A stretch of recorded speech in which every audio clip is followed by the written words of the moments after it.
본인이 정말 진로로 하는 학과랑 관련된 교과목들을 듣는 것이 일단 먼저 가장 중요하다고 저는 말씀드리고 싶습니다. 덕성여자대학교는 올해 2개의 첨단학과를 신설했습니다. 가상현실 융합학과와 데이터 사이언스 학과인데 각각 40명씩 총 80명의 학생을 선발합니다.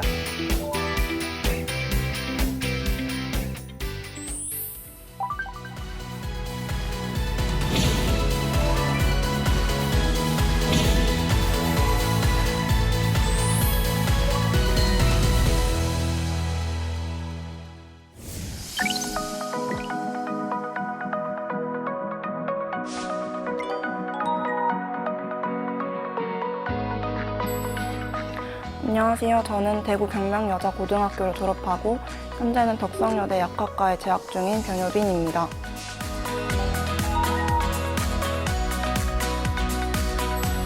약학과에 처음으로 관심을 갖게 된 거는 고등학교 1학년 때 헌혈을 하러 갔었는데 그때 해야 하는 전자문진 같은 것들이 있었는데 거기서 읽다 보면은 되게 다양한 약물이 나오고 다양한 약들이 나오는데 그걸 딱 보면서 세상에는 이렇게 다양하고 많은 종류의 약물과 약들이 있구나. 그리고 이거를 한번 구분해보고 싶다라는 생각을 하게 되면서 처음으로 약학과에 관심을 갖게 됐습니다.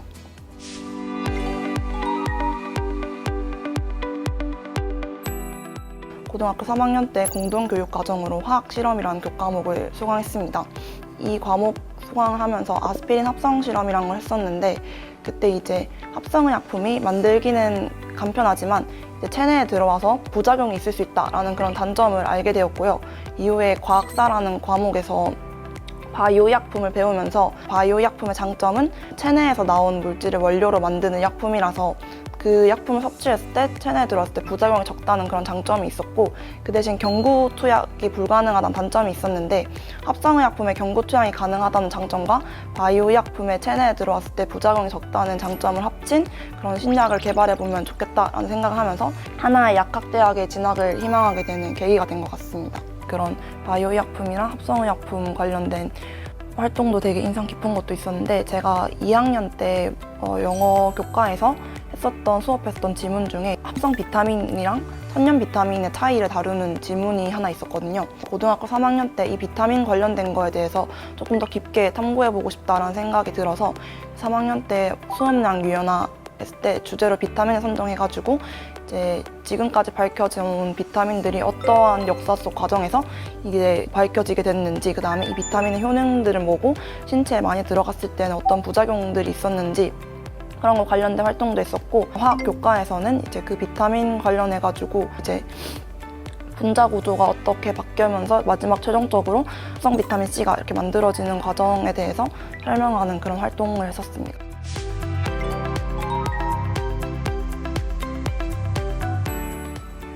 하는 과목은 탐구 과목은 뭐 하셨어요? 저는 일단 서울대에 원서를 쓰려면 지금은 아닌데 그땐 2과목을 선택했었어야 해서 엄매 미적분 화투생원 이렇게 했습니다.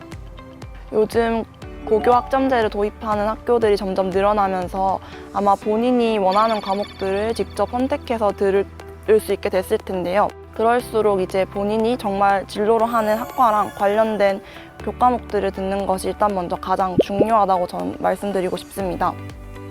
저 같은 경우로 예를 들자면은 저는 물원, 화원, 생원을 듣고 투 과목 같은 경우에는 화투랑 생투밖에 듣지 않았는데 수학 교과 같은 경우에는 미적분만 수강했습니다. 근데 제가 후회되는 것은 약학대학에 진학을 하게 된다면은 수학 같은 교과목도 미적분에서 나누는 내용만 다루는 게 아니라 확률과 통계 내용도 배우고 물리 교과목도 있기 때문에 그래서 일단은 만약에 저처럼 선택을 해야 하는 경우가 있다면은 수학은 확통이나 미적도 같이 듣는 거를 추천드립니다. 선택 과목 중에 고급 생명과학이나 고급 화학 같은 관련 교과들도 있었는데 생기부에도 도움이 될 뿐더러 대학교에서 배우는 내용과도 관련이 있기 때문에 그래서 듣는 걸 저는 꼭 추천드립니다.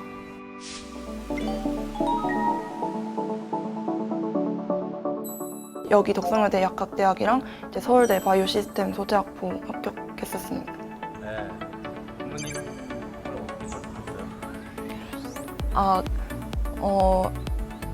제가 사실 고등학교 3학년 때 이제 약대를 희망한다고 했었던 게 강해가지고 그 부분에 있어서 그냥 하고 싶은 데 가라, 어차피 학교는 그래도 네가 원하는 데 가라는 제 의견을 좀 많이 전적으로 존중해 주셔가지고 사실 그렇게 큰 트러블은 없었던 것 같아요.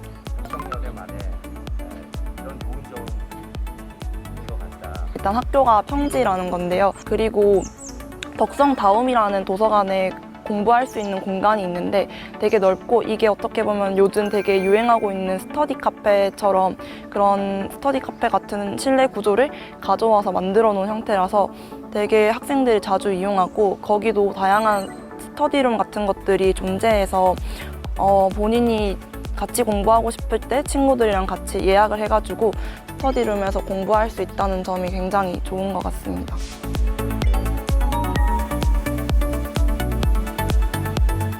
이제 앞으로 남은 고등학교 3년 또는 2년, 1년 그 남은 기간 동안 공부 열심히 하셔서 성적도 잘 챙겨 놓으시고 마지막까지, 그리고 다양한 활동 같은 것도 참여하면서 생활기록부 조금 더 많이 채워 놓으시고 그렇게 후회 없이 고등학교 생활을 보내셨으면 좋겠습니다. 그래서 꼭 원하시는 대학교 합격하시길 바랍니다.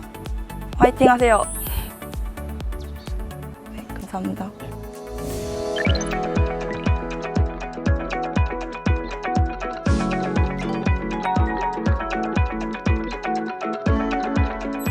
먼저 교과 전형부터 말씀드리면 덕성여자대학교의 교과 전형은 학생부 100% 전형과 고교 추천 전형의 두 가지로 운영이 되는데 2023년 수시 모집에서는 이 두 전형 간의 경쟁률 차이가 있었습니다. 23년도에는 고교 추천 전형이 더 높은 경쟁률을 보였지만 그 전년도인 22년도에는 학생부 100% 전형이 더 높은 경쟁률을 보였습니다. 따라서 수험생 분들께서는 지원하실 때 경쟁률을 고려하기보다는 교과 성적을 환산했을 때 보다 높은 점수를 부여받을 수 있는 전형을 선택해서 지원하시는 것을 추천드리겠습니다. 학생부 종합전형에서는 큰 변화사항은 없었으나 서류형인 덕성인재 전형 1의 약학대학의 경우 경쟁률이 22년도 20대 1에서 23년도 16.32대로 크게 감소했다는 점이 눈에 띄는 점입니다. 논술 전형의 경우에는 23년도부터는 학생부 교과 성적 반영 없이 논술고사만 100% 반영하여 선발하였습니다. 논술의 경우 모집 인원이 5명 줄어들었고 학생부 교과 성적이 폐지되면서 내신에 대한 부담감이 사라졌기 때문에 경쟁률은 그 전년도보다 좀 더 높아졌다는 특징을 볼 수 있습니다.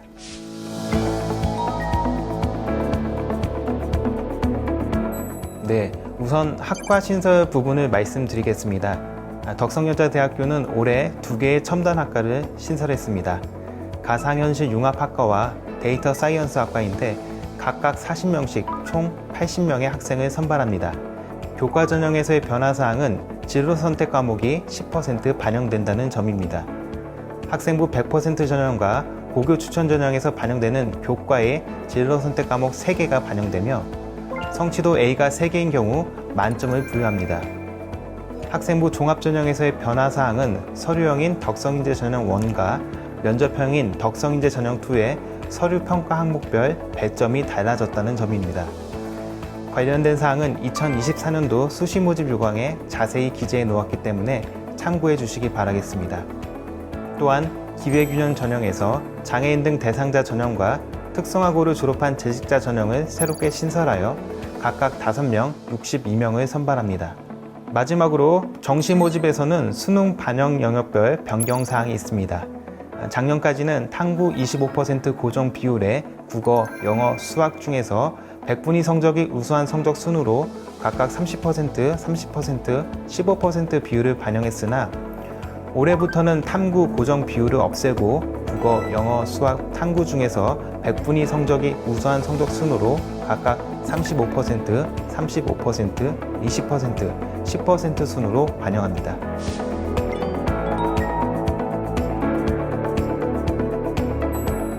부분적인 교과 산출과 수능 최저학력 기준 적용이 유리한 경우는 학생부 100% 전형을 추천드리고요.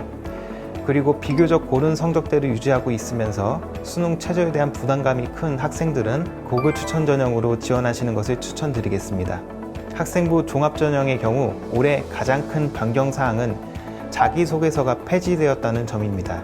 이에 따른 유불리가 학생별로 다를 수 있기 때문에 평소에 고른 성적대를 유지하고 충실한 학교 생활의 모습이 학생부에 잘 드러난 학생이라면 서류형인 덕성인재 전형 1에 지원하시는 것을 추천드리겠습니다.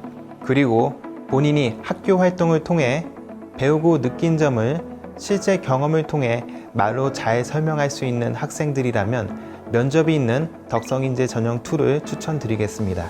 마지막으로 덕성여자대학교 논술 전형은 고등학교 교과서를 중심으로 고등학교 교과 과정을 이수한 학생이라면 충분히 논술할 수 있는 유형으로 출제됩니다.